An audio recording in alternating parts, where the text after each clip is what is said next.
Hey roomies, thanks for clocking into the Break Room Arcade. My name is Brandon Miracle, and if you've been watching the streams for the past few weeks, you'll know that I've been working on a very special board game table project. So I just wanted to give you guys an update and kind of document the experience I had putting this table together. To preface this, I was looking for a board game table to play the game Gloomhaven that I recently got, and I just know for a fact that it takes a lot of real estate, like a ton. It's a 22-pound board game. There's a lot in there. So I was looking online for some board game tables to replace just the 8-foot folding table I had in my basement, and I came to find out that a lot of the tables that I would have wanted to serve that purpose were going to be like $700 and up. So I was like, I guess I'm going to have to maybe build a table, and keep in mind, I've never done anything like this before, so I have no like carpentry experience, no building experience.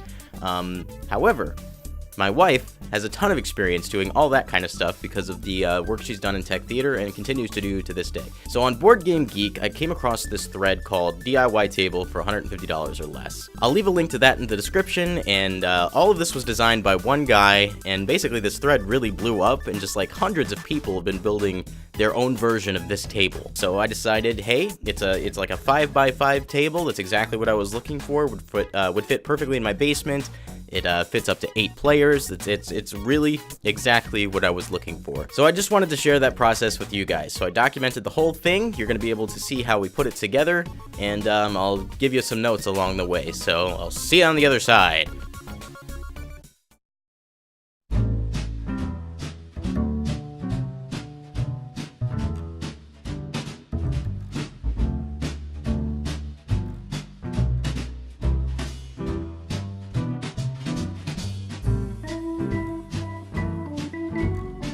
That is going to be where the dice and the cards and all the other stuff goes when the table's done. Plug her in. Just call me Ouija. What's this called, babe? That's a ruler.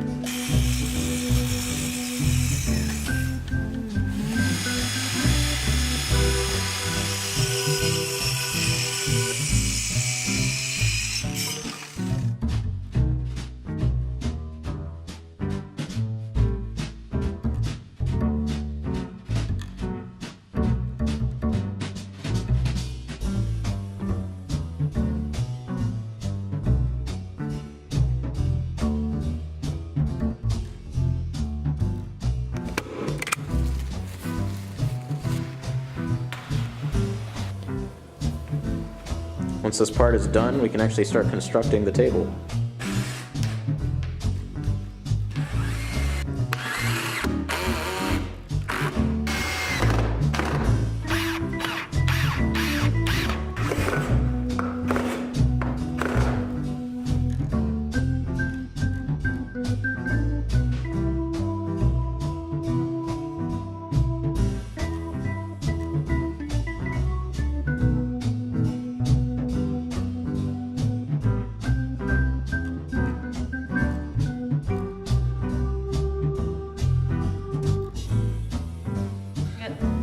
Three more of these to do, and then we'll put them in place, and we can put the screw the hole so that way we can put our bolt on, and then that way this will support our table.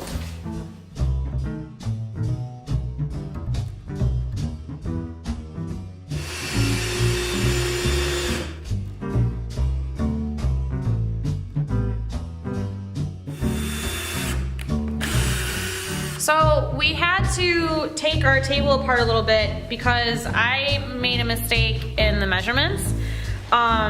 And we actually have to make our 2x4s shorter. We had it at 5.5 inches and now it's at 4 inches. Whenever you're doing anything with wood, you want to make sure that you take the true form of the wood. That's not 1x6, it's actually 3/4 of an inch by 5.5 inches. So that's why. Alrighty.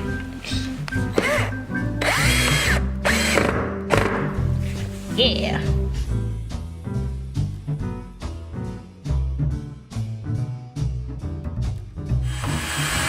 Make sure you pilot hole your things. I don't, because this is actually not splitting like I thought it would. You want to make sure you use 2 screws so that way it secures the side to the table. Oop, that's a little low.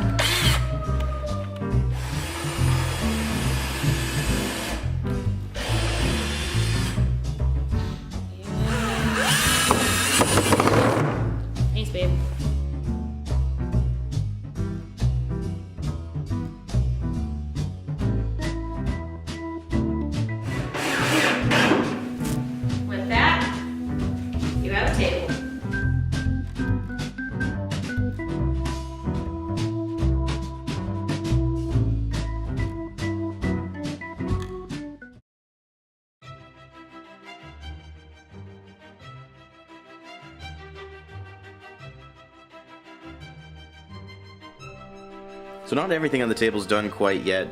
We are going to build a cover for that so that we can use it as a dining room table. And also, these boxes that we've installed are for the electricity. We've only got it on 2 sides so far, so we haven't finished that, so we haven't even been able to use it for that part yet. So the dice trays still need to be painted and restained over, because they're currently just glued to the underside of the table here, but, you know, they're used for pencils and any other cards or tokens that you might need for the table. On top of that, we also have these drink cup holders. So these are actually just cup holders that are meant to go in like a large truck, and they just kind of sit right on top of there. So they're removable. You can see that we didn't like stain the inside, but they serve their purpose quite well.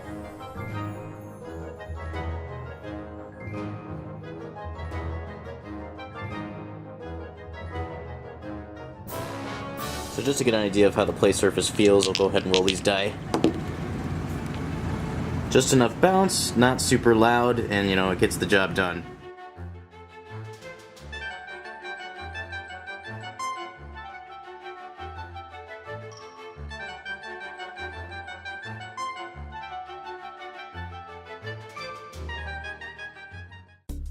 Well, that was a look at my brand new board game table. I hope you guys liked it. Just as I guess a quick review would be that the table's really served its purpose well. We've had a couple sessions already using it. We played a full scenario of Gloomhaven. We played some Monopoly Gamer. You may have saw just a little footage of that in the video. And, you know, we played smaller games like Uno or Sushi Go, and it's really, really nice.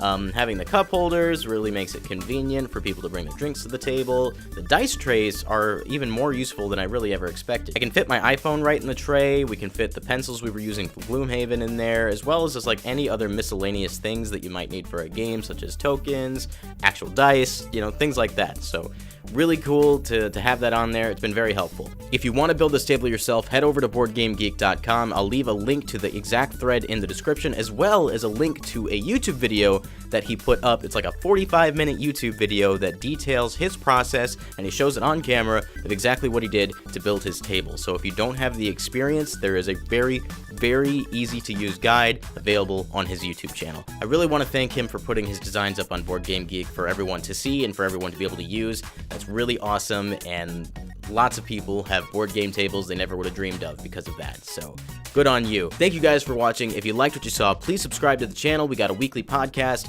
We do board game reviews, video game reviews, and all kinds of new stuff that we're very excited to share with you all. So if you have any questions about how the table was built, please drop them in the comments and I'll answer them the best that I can. Tell me what kind of board games you'd be playing if you had your own table, or what kind of customizations you'd like to have on your own table. And with that, don't break your backs, breaking the games, but for now, break time's over.